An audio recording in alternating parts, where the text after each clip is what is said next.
દર્શન શાસ્ત્ર અર્થાત શું કે દર્શન અર્થાત કે માનવીની જે ભૌતિક માન્યતાઓ, વિચારધારાઓ, જીવનશૈલી છે તેને જે હજારો માનવી છે તેને સમજીને, તેઓ લોકોનું જીવન સમજીને ઉચ્ચતમ જીવન કેવું હોવું જોઈએ, સાથે સાથે જીવન શું છે, મૃત્યુ શું છે, આત્મા શું છે, આવી બધી વસ્તુઓને, અભૌતિક વસ્તુઓને ભૌતિક વસ્તુને સમજવા માટે વિવિધ લોકોએ પોતાના જીવનકાળ દરમિયાન જેટલી પણ માન્યતાઓને આચરી છે, જેટલી પણ વિચારધારાઓને સમજ્યા છે અને તે પર પોતાનું જીવન ગાળ્યું છે, તેને તે કેવી રીતે, તે લોકો કેવી રીતે રજૂ કરે છે અને સમજે છે, બસ તે જ વસ્તુને સમજવા માટે જે શાસ્ત્ર બનાવવામાં આવ્યું તેને દર્શન શાસ્ત્ર કહેવામાં આવે છે. આ જ શાસ્ત્રને થોડોક ઉમેરો હું પણ નાખું છું, જેથી હું તમને આજે દર્શન શાસ્ત્રમાં મારું દર્શન શું છે ને તે પર પોતાની વાત રજૂ કરીશ. તો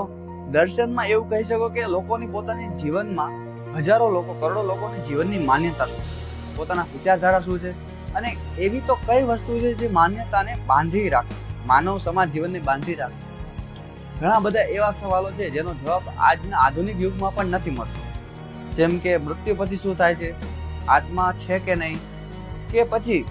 જે લોકો પોતાની વિચારધારાઓ માને છે, જેમ કે મન છે, સ્વપ્ન છે, આ બધી જ વસ્તુઓ કઈ વિચારધારા, કઈ બેઝ, મગજના કયા બેઝ પર આધાર રાખે, મગજના કયા તત્વ પર આધાર રાખે.